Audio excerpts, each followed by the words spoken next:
Praise the Lord. இன்றைய காலை மன்னா, நீ ஒரு யோனாவாய் இருக்கிறாயா? யோனா விண்ணப்பம் பண்ணி, நான் பாதாளத்தின் வயிற்றிலிருந்து கூக்குரலிட்டேன், நீர் என் சத்தத்தை கேட்டீர் என்றான். யோனா 2:1-2:9. இங்கு யோனா முதல் முறையாக ஜெபிப்பதை நாம் காண்கிறோம்.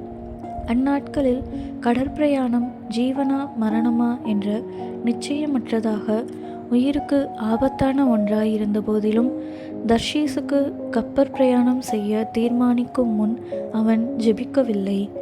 கப்பல் பெரிய கொந்தளிப்பினால் தாக்கப்பட்ட போது புறஜாதியாரான கப்பற்காரர் அனைவரும் அவரவர் தம் தம் தேவர்களை நோக்கி வேண்டுதல் செய்தபோது, மெய்யான தேவனாகிய யெகோவாவை ஆராதிக்கிறவனாகிய இவன் ஜெபித்தானா? இல்லவே இல்லை. அக்கடும் கொந்தளிப்பு அவனுடைய ஆழ்ந்த நித்திரையினின்று அவனை எழுப்பிவிடவும் கூட இல்லை. அப்பொழுது குற்றவாளியை பிடிக்கும்படியாக கப்பற்காரர் சீட்டு போட ஆரம்பித்தனர். தான் பிடிபடுவான் என்றும் பயங்கரமான பின்விளைவுகளை தான் சந்திக்க நேரிடும் என்றும் யோனா அறிந்திருந்தான். ஆனால் இதுவும் கூட ஜெபிக்கும்படி அவனுடைய கடினப்பட்ட இருதயத்தை அசைக்கவில்லை. எதிர்பார்க்கப்பட்டபடியே யோனாவின் பேருக்கு சீட்டு விழுந்தது. அவன் பிடிபட்டான். யோனாவின் இருதயம் கற்பாரியை விட கடினமாயிருந்தது.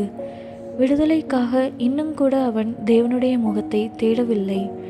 இவையெல்லாவற்றின் மத்தியிலும் கூட தேவன் தம்முடைய இரக்கத்தினால் அவன் தன்னுடைய சுய சித்தத்தின் நிமித்தம் நீண்ட காலத்துக்கு முன் இழந்து போயிருந்த ஜெப ஜீவியத்துக்கு அவனை மீண்டும் கொண்டு வர தீர்மானித்திருந்தார் போல் தெரிகிறது.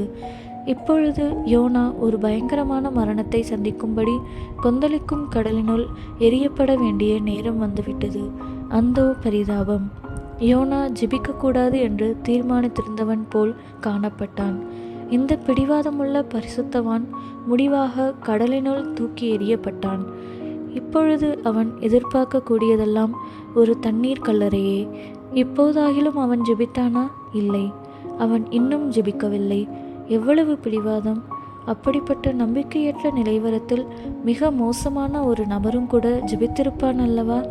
ஆயினும் நம்முடைய தேவன் யோனாவை ஜெபம் பண்ண செய்யும்படி தாம் மேற்கொண்ட பிரயாசங்களில் அவனை பற்றி இன்னும் நம்பிக்கை இழந்து போகவில்லை. யோனாவை விழுங்கும்படி கர்த்தர் ஒரு பெரிய மீனை ஆயத்தப்படுத்தியிருந்தார். பாவம் யோனா! மீனின் வயிற்றில் தான் ஏற்கனவே பாதாளத்தில் இருப்பதாக அவன் நினைத்து விட்டான் போல் தெரிகிறது. நான் பாதாளத்தின் வயிற்றிலிருந்து கூக்குரலிட்டேன் என்று அவன் கூறுகிறான். இப்பொழுதுதான் அவன் கூக்குரலிட்டு ஜெபிக்கிறான். நாம் எவ்வளவாய் சமாதானத்தை அவ்வப்போது இழந்து விடுகிறோம். நாம் எவ்வளவாய் தேவையில்லாத வேதனைகளை சுமக்கிறோம். இவையெல்லாம் ஒவ்வொரு காரியத்தையும் நாம் ஜெபத்தில் தேவனிடத்தில் கொண்டு செல்லாதது நிமித்தமே. அன்பான வாசகரே, உம்முடைய ஜெபஜீவியம் எப்படி இருக்கிறது? உம்முடைய ஆதி ஜெபஜீவியத்திற்கு நேர் திரும்பி வரவில்லை எனில் அழுது ஜெபிக்க உமக்கு போதிக்கும்படி உம்மை நரகம் போன்றதொரு சூழ்நிலைக்கு தேவன் கொண்டு செல்ல வேண்டியதாயிருக்கும். சிந்திப்பீர், செயல்படுவீர். ஆமேன்.